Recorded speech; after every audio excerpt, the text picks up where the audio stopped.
Translated into English by Kosho Yamamoto. 1973 from Dharmakshema's Chinese version. Chapter 25, On Pure Actions, E. Then, the world-honored one saw, from where he was between the twin sal trees, Ajatasatru swoon and fall to the ground, and he said to those present, I shall, for the sake of Ajatasatru, live, and I shall not enter Nirvana for innumerable kalpas. Bodhisattva Kasyapa said to the Buddha, O world-honored one, the Tathagata will not enter Nirvana, for the sake of innumerable people. Why is it that you especially will not for the sake of Ajatasatru? The Buddha said, O good man, there is not one person amongst those here who will say, I shall definitely enter Nirvana. Ajatasatru will say that he will assuredly suffer eternal death. So he swoons and throws himself upon the ground. O good man, I say that I shall not enter Nirvana for the sake of Ajatasatru. Such undisclosed teaching will be hard for you to understand. Why? I say for the sake of. This refers to all beings. Ajatasatru refers to all those who have committed the 5 deadly sins. Also, for the sake of refers to all those beings of created existence. I do not exist in the world for the non-create. Why? Now, non-create is no beings. Ajatasatru is one with inner defilement also, for the sake of refers to the beings who see the Buddha nature. If the Buddha nature is seen, I shall not stay long in the world. Why not? One who sees the Buddha nature is no being. Ajatasatru refers to all those who have not yet aspired to unsurpassed enlightenment. Also, for the sake of refers to the two, Ananda and Kasyapa. Ajatasatru refers to Ajatasatru's royal consort and also to all the females of the castle of Rajagriha. Also, for the sake of is none but the Buddha nature. Aya means not born, se means vengeance. When the Buddha nature is born, there comes about the vengeance of defilement. When there is the vengeance of defilement, one does not see the Buddha nature. When no defilement is born, one sees the Buddha nature. When one sees the Buddha nature, one can abide peacefully in great nirvana. This is not born. That is why we say for the sake of Ajatasatru one. O good man. Aya means not born refers to nirvana. Se refers to worldly dharma, for refers to not spoiled. Not spoiled by the world's 8 things, I do not enter nirvana for innumerable, boundless asamkhas of kalpas. Thus I say that I do not enter nirvana for the sake of Ajatasatru. O good man. The undisclosed word of the Tathagata is inconceivable. Also, the Buddha Dharma and Sangha cannot be conceived. The Buddha nature, too, is inconceivable, and the great Nirvana Sutra is inconceivable.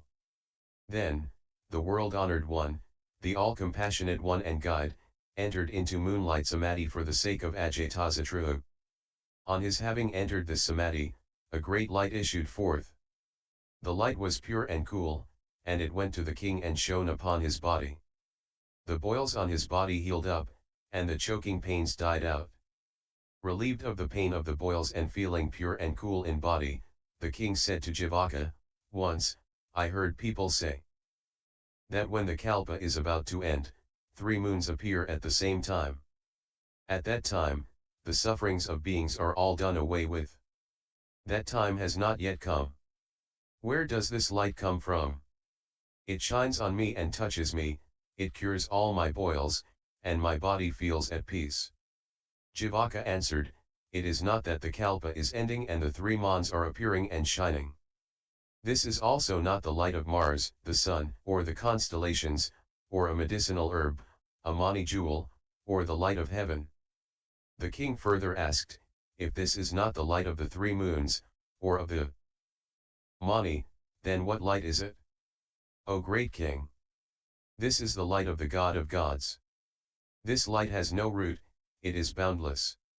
It is not hot, not cold, not eternal, it does not die, it is not matter, not non-matter, it has no outer expression, nor is it non-phenomenal, it is not blue, not yellow, not red, and not white. It is seen only where there is a desire to save. It has its characteristics and can be explained. It has a root, boundary, heat, cold, blue, yellow, red, and white. O great king! Though this light has such aspects of phenomena, it is not possible to explain it.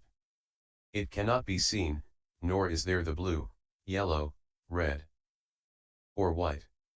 Ajatasatru is rendered as Ajays in Chinese. The king said, O Jivaka! Why does the God of gods send forth this light? Jivaka answered, Now, this auspicious scene is for you, great king. O king! You said just now that there was no good doctor in the world who could cure your body and mind. For this reason, this light has first been sent forth. It first cures your body, and then your mind. The king said, O Jivaka! Does not the Tathagata world-honored one think of us? Jivaka replied, as an example, a person has 7 sons. One of the 7 is ill. It is not that. The mind of the father and mother is not all equal, but their mind inclines towards the one who is sick. O great king! It is the same with the Tathagata. He is not partial, and yet his mind is heavy at the sight of one who is sinful. Compassion works upon him who is indolent, and his mind is released from him who is not indolent. Who is non-indolent? This refers to the Bodhisattva of the 6th stage. O great king! The all-Buddha world-honored one does not see any differences of caste, youth, age, middle age, wealth, and poverty, time, sun, moon, constellations, the lowly, the page and the maid. The skill of works done, but sees, amongst beings, him who has a good mind. If one has a good mind, his compassion acts. O great king! Please know that this auspicious scene indicates the fact that the Tathagata is now in the moonlight samadhi. Hence this light. The king asked, What is the moonlight samadhi? Jivaka answered, This is like the moonlight, which well makes all utpal blossoms brightly open their petals. So too does the moonlight samadhi. It thoroughly opens the petals of the good mind of beings. So we call it the moonlight samadhi. For example, the moonlight truly gladdens the heart of all who travel.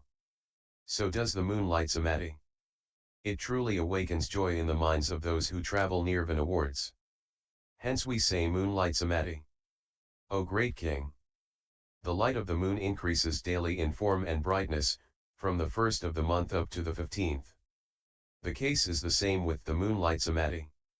The root of the first bud of all good deeds grows by degrees, and ends in the perfection of great nirvana. It is also for this reason that we say moonlight samadhi. O great king! For example, the form and brightness of the moonlight from the 16th to the 30th day gradually lessen in size. It is the same with the moonlight samadhi. Wherever it shines, it decreases, by degrees, all defilements. Thus we say moonlight samadhi. O great king! At a time of great heat, all beings always think of the moonlight. As the moonlight appears, the choking heat all goes. It is the same with the moonlight samadhi. It thoroughly dispels the fever of greed and worry. O great king! For example, the full moon is the king of all stars and is called Amrita ambrosia of immortality. All beings love it. It is the same with the moonlight samadhi. It is the king of all good deeds and is the Amrita, and is loved by all. For this reason, we say moonlight samadhi. The king said to Jivaka, I hear that the Tathagata will not abide, sit, stand up, talk or discuss with evil persons, just as the great sea will not retain corpses within itself. He is like a mandarin duck, which will not live in a privy, like Sakrodavendra, who does not live with devils, and like the kokila, which does not live in a dead tree. The same is the case with the Tathagata. How can I go and see him? If I am made to see him, I might sink into the ground. What I see is that the Tathagata may well approach an intoxicated elephant, a lion, a tiger, a wolf, a great fire, or a blazing flame, but not an evil person. It is for this reason that I think thus. With what mind can I go and see him? Jivaka answered, O great king. One who is thirsty hastens to a spring, one hungry seeks food, one afraid calls for help, a sick person calls for a doctor, one who feels hot seeks coolness, one feeling cold looks for clothing. O great king. It is the same with your now seeking the Buddha. O great king. The Tathagata even delivers sermons to the Ekantikas and others. And you, O great king, are no Ekantika. So how could you not expect the help of the compassionate one? The king said, O Jivaka. I once heard that the Ekantika is a person who does not believe, hear, see, or grasp the meaning. How can the Tathagata speak of Dharma to such a person as that? Jivaka replied, O great king. As an illustration, there is a man who contracts a serious illness.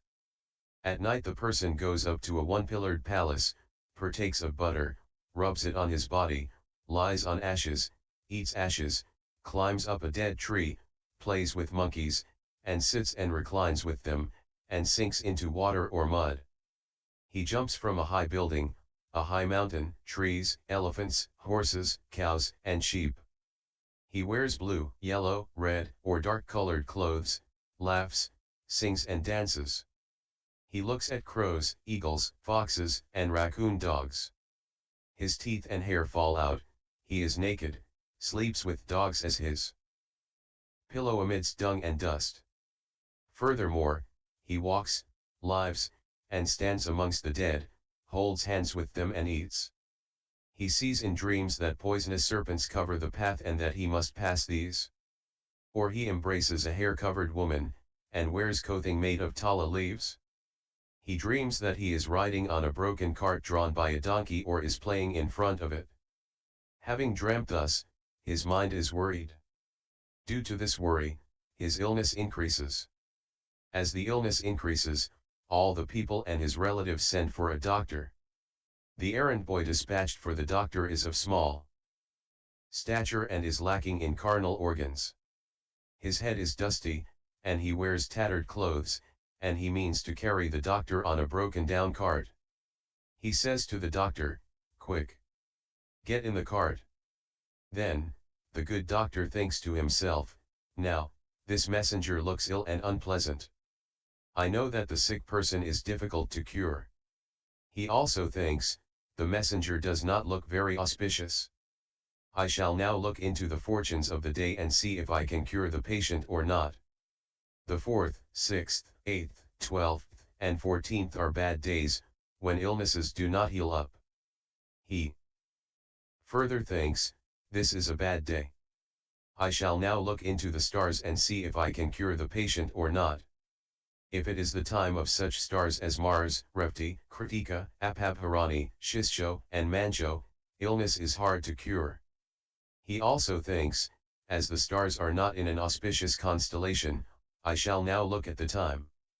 If it is autumn, winter, eventide, midnight, moonless time, then illnesses are hard to cure."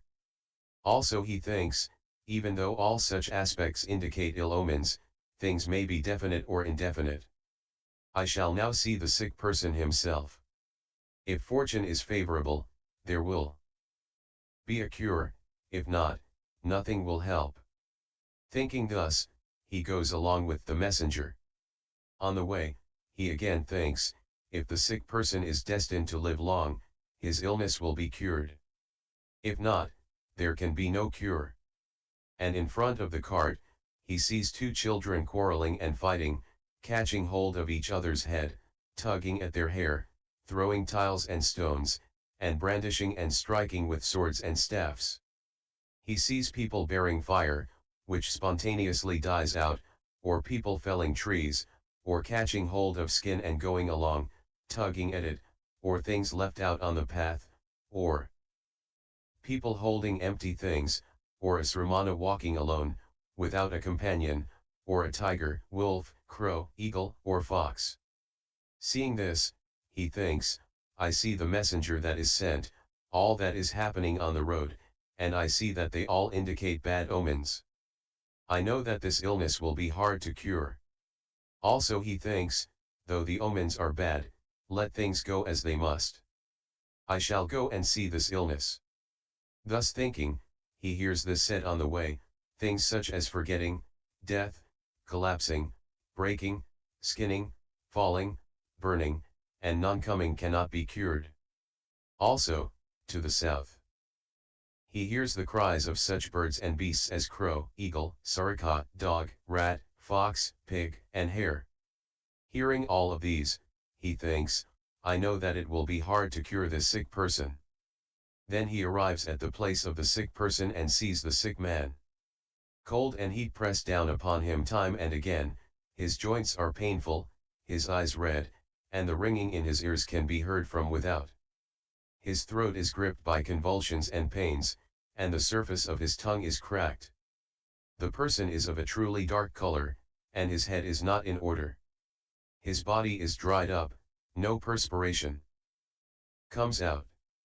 The calls of nature have all stopped, his body is uncommonly swollen and is scarlet and red, different from what obtained in ordinary days.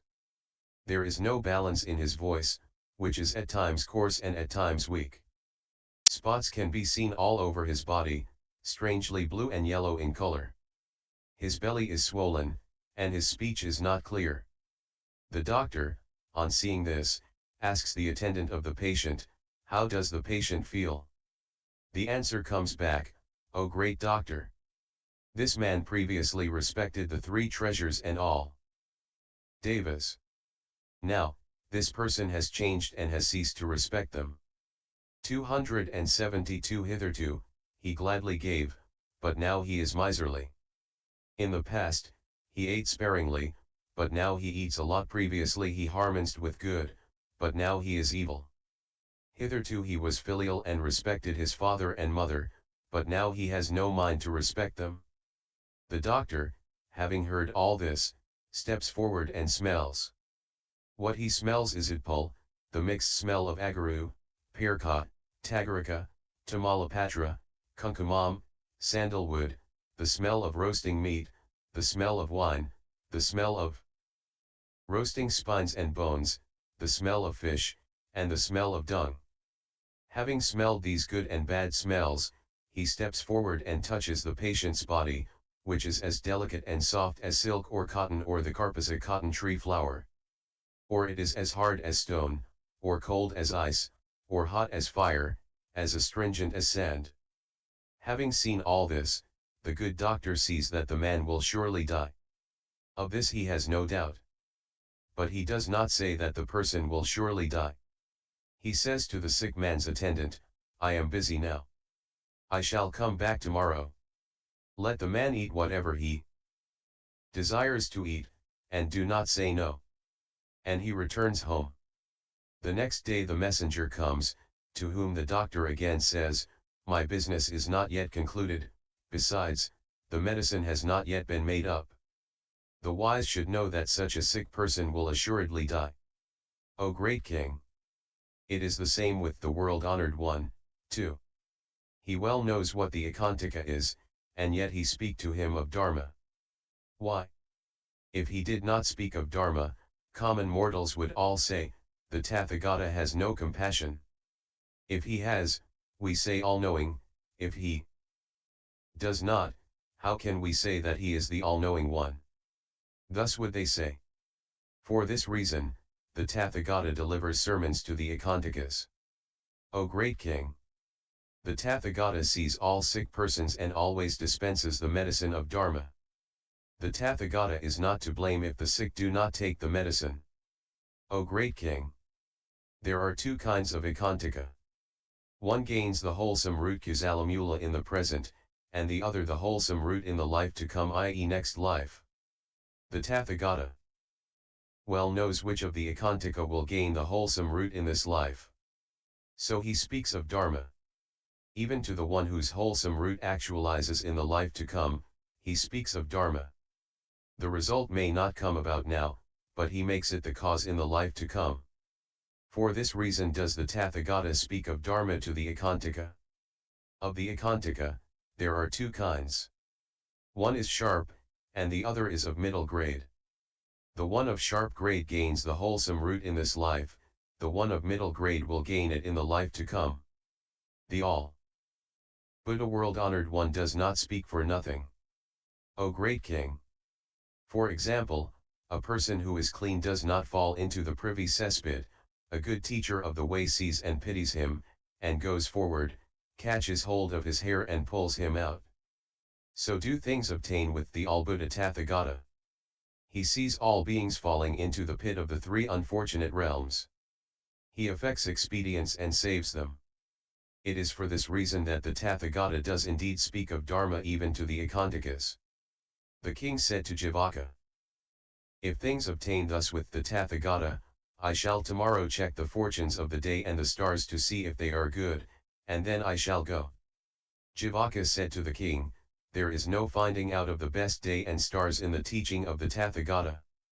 It is as with a person suffering from serious illness, he does not select the good or bad day and time, but seeks out a doctor. Now, your illness, king, is serious and you seek a good doctor, who is the Buddha. Please do not speak about whether it is a good or bad day. O great king! This is as in the case of sandalwood and Eranda fire, both of which burn in the same way, without any difference. It is the same with the best day and that of ill omens. At the place of the Buddha, one gains the same expiation of one's sins. Please, O great king, hasten there today." Then the great king gave orders to a minister called Auspicious, saying, "O you minister! Today I mean to go to the Buddha world. Honored one! Make haste and get things ready for the offerings." The minister said, "O great king! Well said, well said. We have everything ready for the offerings." King Ajatasatru had with him his royal consort. The palanquins on which they rode were 12,000 in number, their great and powerful elephants were 50,000. On each elephant were 3 attendants, who held banners and parasols in their hands. There was no lack of flowers, incense, or musical instruments. All was complete. There were 180,000 horses leading and bringing up the rear. And the people of Magadha who followed the king numbered 580,000. At this time, the people of Kusinagara filled an area yojanas in size. All saw King Ajatasatru and his kindred coming from afar, asking the way. Then, the Buddha spoke to the congregation. "All of you, the most closely related to unsurpassed Bodhi is the good friend of the way." Why? If Ajatasatru had not followed the words of Jivaka, he would have died on the 7th of next month and would have fallen into hell. For this reason, there is no one better than the most closely related and good friend of the way. A voice came from in front of King Ajatasatru, which said, "King Vijayadabha of Sravasti rode on a ship, went to sea, met with the fire and died. The bhiksu, Kakalika, was swallowed up alive by the earth and fell into Avachi hell. Sunakshetra, after committing many an evil deed, came to the Buddha, and all his sins were expunged." On hearing this, he said to Jivaka, "I have heard these 2 things said. But I cannot be too sure. O Jivaka! Come with me. I mean to ride together with you on one elephant. If I am to fall into Avachi hell, grab hold of me so that I do not fall down there." Why? I once heard that the person who has gained the truth will not fall into hell. Then the Buddha said to the people around, "King Ajatasatru yet has doubts. I shall now fix my mind." At that time, there was a Bodhisattva called All Upholding there. He said to the Buddha, "O world-honored one! As you the Buddha have previously stated, all things have no fixed state.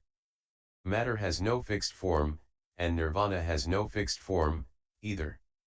How is it that you, Tathagata, say that for Ajatasatru's sake you will gain a fixed mind?" The Buddha said, well said, O good man. I now gain a fixed mind for the sake of Ajatasatru." Why? If the king's doubts become annihilated, know that there can be no fixed forms for all things. Because of this, I shall, for Ajatasatru's sake, gain a fixed mind. Know that this mind is not one that is fixed. O good man! If the mind of the king is fixed, how could one destroy the king's deadly sins? As there is no fixed state, we can indeed crush out sin. Hence, for Ajatasatru's sake, I gain a fixed mind. Then the great king went to the forest of sal trees, went to where the Buddha was, looked up and saw the signs of perfection and the minor marks of excellence, all of which stood out like an all-wonderful golden mount. Then the Buddha issued the 8 kinds of voice and said, O great king! Then Ajatasatru looked to right and left and said, Who is the great king amongst all of those who are here? I am sinful and have no virtue worth mentioning. So the Tathagata could not be addressing me thus. Then the Tathagata again called out, O great king Ajatasatru! On hearing this, the king was greatly pleased and said, The Tathagata uses loving words to me. I now know that the Tathagata truly has great pity for all us beings, he makes no distinction. And he said to the Buddha, O world-honored one! I have now eternally made away with doubt. I definitely know now that the Tathagata is truly the unsurpassed great teacher. Then, Bodhisattva Kasyapa said to all upholding, the Tathagata has gained a fixed mind for the sake of King Ajatasatru. King Ajatasatru said further to the Buddha, O great king! Even if I now sat and stood and took meals with Brahma and Sakrodavendra, I would not feel happy. You, Tathagata, just drop me a word and command me, and I greatly rejoice. And he brought the banners, parasols, flowers, incense, and musical instruments to the Buddha and offered them to him. Then he stepped forward, touched the Buddha's feet, and walked around the Buddha 3 times. Worshipping him in this way, he stepped back and took his seat to one side. Then the Buddha said to Ajatasatru, O great king! I shall now talk to you about the pith of wonderful Dharma. Listen to me carefully with all your mind. The common mortal should always meditate on things. 1. This body is empty and there is nothing there that is undefiled, i.e. anasrava. 2. It has no wholesome root in it. 3. There is no adjustment in birth and death. 4. One falls into a deep pit and there is no place where one may have no fear. 5. By what means can one see the Buddha nature? 6. How can one practice meditation and see the Buddha nature? 7. Birth and death are always the cause of suffering and there are no eternal bliss, self, and the pure. 8. It is not possible to segregate oneself from the 8 inopportune situations. 9. One is always pursued by enmity. 10. There is not one dharma that can shake off all things that exist. 11. One is not emancipated from the 3 unfortunate realms. 12. Various twisted views accompany one. 13. No boat is on hand to pass one across the waters of the 5 deadly sins. 14. Birth and death go on endlessly and no limit to this is gained. 15. When no karma is performed, there is no result to follow. 16. No fruition comes about to others for what one has oneself done. 17. Without the cause of bliss, there cannot be the result of bliss. 18. Once the seed of karma is sown, the result will not be lost. 19. Ignorance calls forth life and by it one dies. 20. What one has over the 3 times of past, present and future is indolence. O great king! Common mortals should always meditate on these things. Having meditated thus, one will come not to desire birth and death any more. If no desire exists for birth and death, one will gain samatha vipassana tranquility and insight. Then, in an orderly way, one will meditate on what obtains regarding birth, life, and extinction. So does it go with dhyana, wisdom, effort, and shila. Having meditated on birth, life and extinction, one comes to know what obtains with the mind down to the moral precepts. Refraining from evil to the end, there can be no fear of death and the 3 unfortunate realms. Any person whose mind is not set upon these things has a mind that is indolent, and there will be no end of evil that is not yet done. Ajatasatru said, I did not hitherto grasp the meanings of these things which the Buddha has expounded to me. I therefore committed many evil deeds. As I have committed many evil deeds, I have a fear of death and of the three unfortunate realms. O world-honored one! I am myself to blame.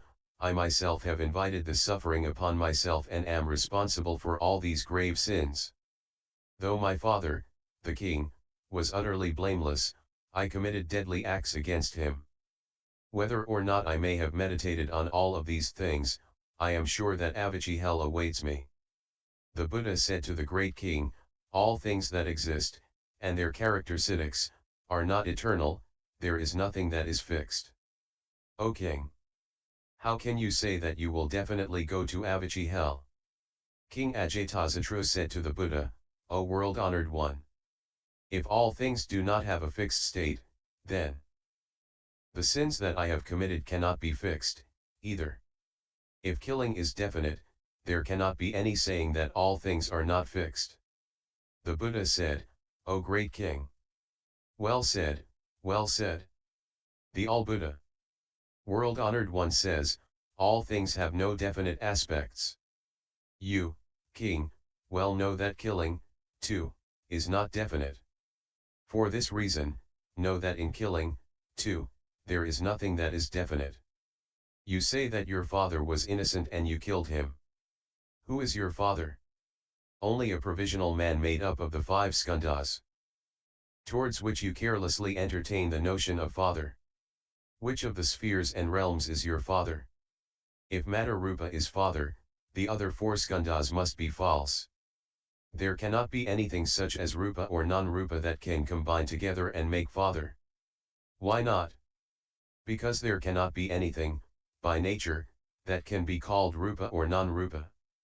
O great king! Common mortals and all beings carelessly entertain the notion of father in the rupaskandha. Such a rupaskandha also cannot be harmed. Why not? There are 10 kinds of rupa. Of these 10, only one is seen, held, prized, weighed, tugged, and bound. Although we can see and bind, there is no nature that sustains this rupa. As it is non-abiding, we cannot see, hold, prize, weigh, tug or bind. This is what rupa is. How can we kill it? If this rupa is your father and is liable to get harmed, and if we are to reap the karmic fruit, the other 9 must be false. If the remaining 9 are false, there can be no talk of sin. O great king! There are 3 kinds of rupa. These are of the past, present, and future. We cannot harm that of the past and that of the present. Why not? The past has passed. As to the present, all things die out moment after moment. As to what arises in time the future, things can be checked, so as not to arise. This is killing. Thus a single rupa can either be killed or not be killed.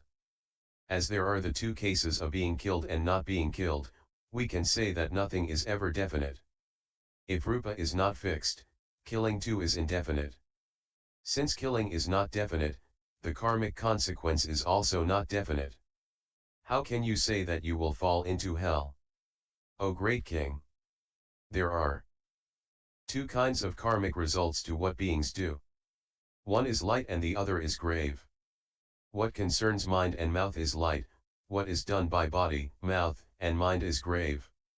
What is thought about in mind and spoken by mouth, but what is not done, is light in karma. O great king! You, in days gone by, did not say kill, you only said, cut off the legs. If you had told your attendants to behead your father while he was standing, and if he were beheaded while sitting, you would not have purchased sin. Contrary to this, you did not command us. How can you have sinned? If it is the case that you sinned, then the All-Buddha world-honored one, too, must have sinned. Why so? Your father, King Bimbisara, had previously sown all the seeds of good. As a result he was then able to ascend the throne. Had the Buddha world honored one not accepted the offerings made, he could not have become king. If he had not become king, you could not have plotted against the state and caused harm. If it is the case that you have killed your father and have committed a crime, all we Buddhas must have sins to answer for. If the all-Buddha world honored one has no sin, how could it be that you alone must have sinned? O great king! Bimbisara once gained an evil state of mind and went out hunting on Vipula hill. He roamed about the wilderness, but found no game. He saw a rishi who was endowed with the 5 divine powers. Seeing him, anger and a twisted thought arose in him. He thought that the reason he had no game came from the fact that this rishi must have caused the game animals to run away. He told his attendants to kill this rishi. The rishi, as he was about to breathe his last, gained an evil state of mind. He lost his divine powers and took an oath, I am truly innocent. But you, by means of your mouth, ruthlessly perform an act of killing. I shall, in the life to come, cause, like you, death to you through my mouth. Then the king, on hearing this, repented. He cremated the dead body with offerings. So did it go with the former king. The karmic consequence was light, and he did not fall into hell. In contrast to this, you did nothing of the sort, so how could you suffer in hell? The former king did the thing himself and he had to pay for it. How could you say, king, that you did the killing and that you have to suffer? You say that your father was innocent. How could you say that he was innocent? Now, a person who has sinned has to suffer from what he has done. A person who has not sinned does not suffer from karmic results. If your late father, the king, had committed no sin, how could there be any karmic result? Bimbisara acquired good and bad karmic results in his lifetime. Because of this, nothing was definite with the late king. Being indefinite, killing, too, was indefinite. The killing being indefinite, how can you say that you will have to fall into hell? O great king! Regarding the defilement of madness in beings, there are 4 kinds. These are, 1. Madness from greed, 2. Madness from medicine, 3. Madness by charms, 4. Madness from original karma. O great king! There are these 4 kinds of madness amongst my disciples. They do many evil things, and yet I do not call it violating sila, the moral precepts. What is done by such persons does not lead to the 3 unfortunate realms. Even when regaining a sane state of mind, we do not speak of their having violated sila. You, king, were in a greedy state of mind and committed this offense. This is what the madness of greed did.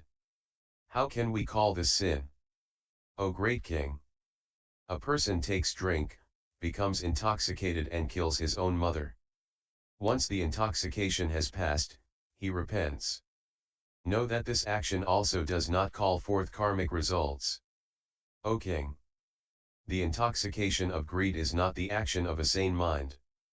If not of the sane mind, how can one acquire sin?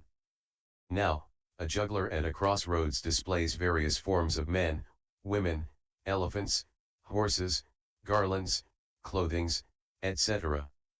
The ignorant call these real, whereas the wise know that all of these are not true. The same with killing. The common mortal calls it true, but the all-Buddha world-honored one knows that it is not true. O king! The ignorant call an echo true, but the wise know that it is not. O great king! A mind of vengeance comes about, but presents a face of seeming friendliness. The ignorant call this true, but the wise see through it and recognize it as false. It is the same with killing. The common mortal says that it is true, whereas the all-Buddha world honored one knows that it is not true. O great king! One takes up a mirror and looks into it. The ignorant say that it is a true face in the mirror, but the wise see through it and say that this is not something true. It is the same with killing. The common mortal says that it is true, whereas the all-Buddha world-honored one knows that it is not so. The ignorant see a mirage in the hot season and call it water, but the wise see through it and know that it is not water. The same is the case with killing. The common mortal calls it true, whereas the all-Buddha world-honored one knows that it is not true. O great king! The common mortal calls a Gandharvan castle true, whereas the wise see through it and know that it is not true. It is the same with killing. The common mortal calls it true, but the all-Buddha world-honored one knows that it is not true. O great king! In a dream, one enjoys the bliss of the 5 desires.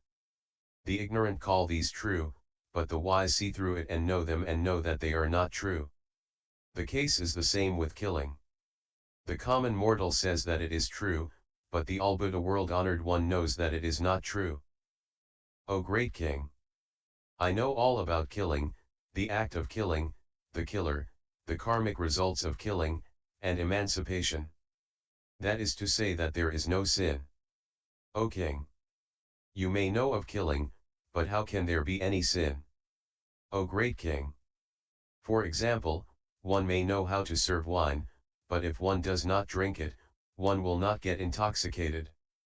Also, the knowledge of fire is not burning. It is the same with you, king. And the knowing of killing does not mean any sin. O great king!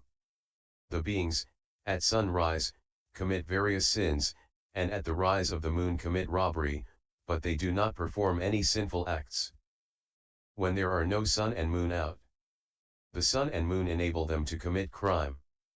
But the sun and moon do not actually commit any sinful deeds. It is the same with killing. You, king, were the vehicle, but you have no sin. O great king! You always give orders in your royal palace to kill sheep. And you have no fear in your mind. How is it that you entertain fear only when you kill your father?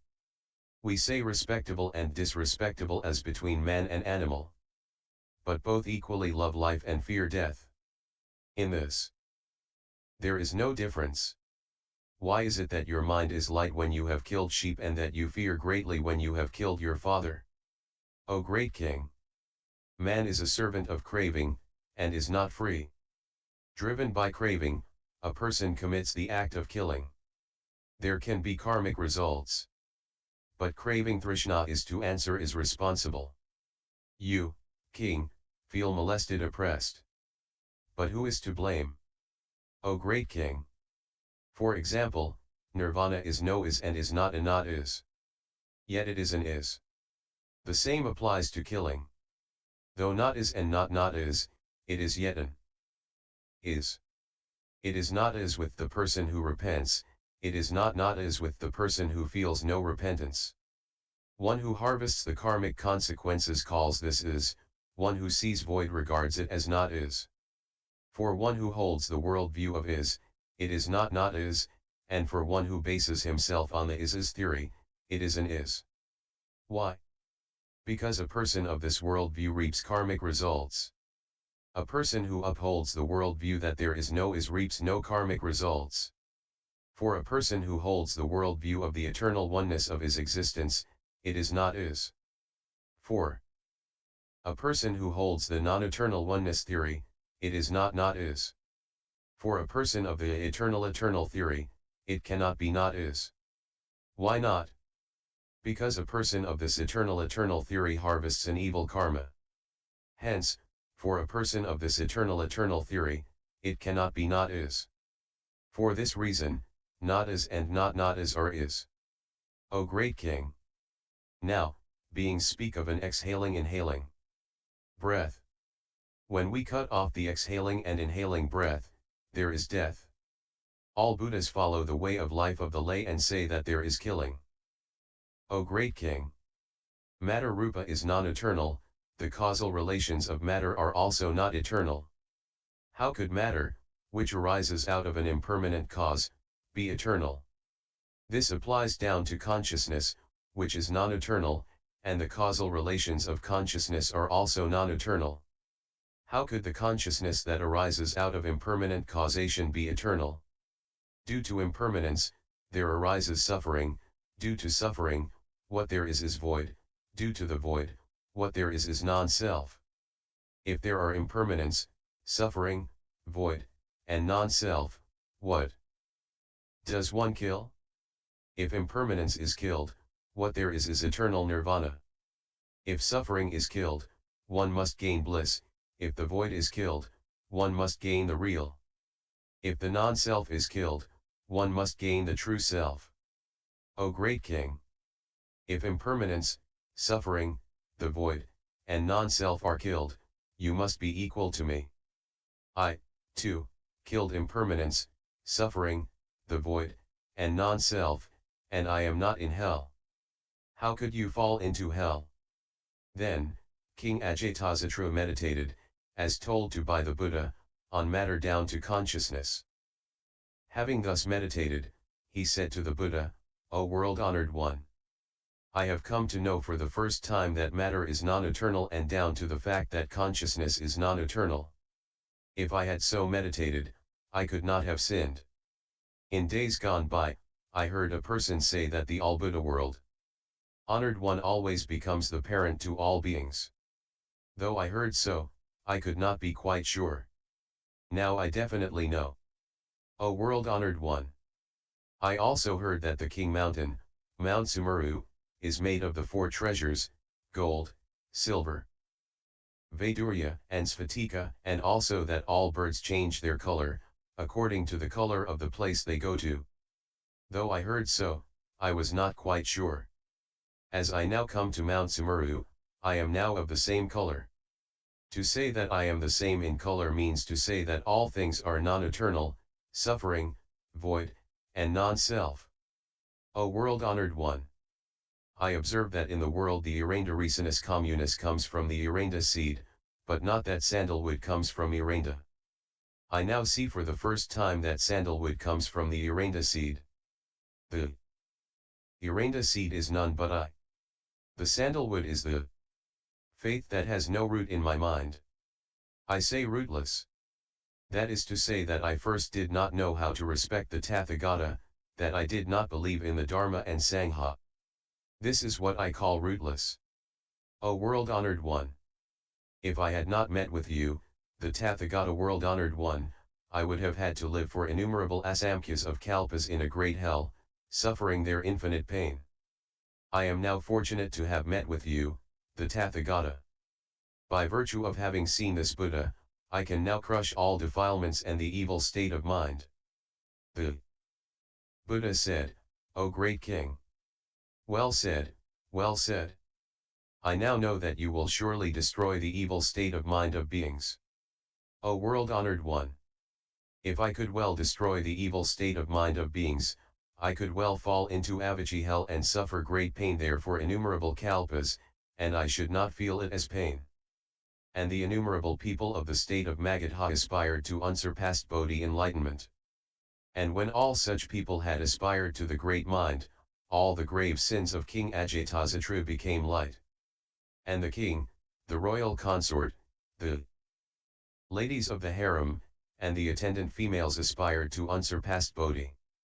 Then King Ajatasatru spoke to Jivaka, O Jivaka! I am not yet dead, and yet I have a heavenly body. Casting away a short life, I have gained a long one, and I cause all beings to aspire to unsurpassed Bodhi. That is to say that this is the heavenly body, long life, and the eternal body, and this is a disciple of all Buddhas. Saying thus, he offered the Buddha various gem-studded hanging ensigns, flags and parasols, incense, flowers, garlands, and wonderful music, and spoke. In praise of the Buddha in a gatha, the true words are delicately set in sentences all skillfully woven. The undisclosed store of deep meaning is opened for the sake of all beings.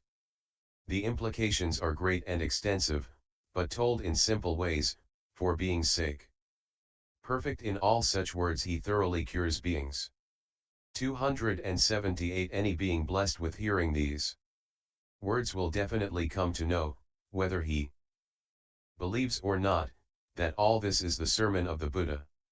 All Buddhas always with soft words for being's sake explain what is coarse. The words softly spoken or coarsely spoken all turn up to end up in Paramartha Satya, ultimate truth. That is why I now take refuge in the world-honored one. Just as the water of the great ocean is one that the Tathagata uses. This is the foremost meaning. Because of this, there are no words which are meaningless. The various and innumerable things that the Tathagata speaks are now heard by beings, male and female, big and small, who all equally arrive at Paramartha Satya. Causelessness, fruitlessness, birthlessness, and deathlessness are all called Great Nirvana. And those who here destroy all karmic results. The Tathagata becomes the compassionate father and mother to all beings. Know that all beings are all sons of the Tathagata. The world-honored one, being compassionate, practiced penance for being's sake. It seems that man is much caught by demons or lost to madness. I now see the Buddha and am blessed with the good of the three actions, i.e. of body, mouth, and mind. I pray that I shall turn this merit over to the unsurpassed way. I now make offerings to the Buddha, Dharma, and Sangha, and I pray that the three treasures will always exist in the world. The various merits that I gain will thoroughly crush the four maras of all beings. I made friends with evil ones. And there was no end of sins that pass in the 3 times. I now repent before the Buddha. And I pray that I shall commit no more sins in the days to come. I pray that all beings will aspire to Bodhi and always think of all the Buddhas of the 10 directions. And I pray that all beings will eternally destroy the defilements and that, like Manjushri, they will clearly see the Buddha nature. Then the world-honored one praised King Ajatasatru, well said, well said. If one aspires to Bodhi, know that this adorns all Buddhas and the masses. O great king! You, once in the past, at the sight of Buddha Vipassana, aspired to Bodhi, and ever since then, up to the time when I appeared in the world, you have never once suffered the pains of hell. O great king! Know that Bodhicitta, the resolve to gain enlightenment, generates innumerable karmic effects. O great king! From now onwards, always cultivate Bodhicitta. Why? Through this, you can thoroughly make away with an innumerable number of sins. Then King Ajatasatru and all the people of the state of Magadha stood up from their seats, walked around the Buddha 3 times, drew back, and returned to the palace. Now, what refers to the chapter on heavenly actions is as stated in the Gandavyaha Sutra. YouTube video Buddhist Sutras https://www.youtube.com/user/lich1299/playlists, and NIV 025.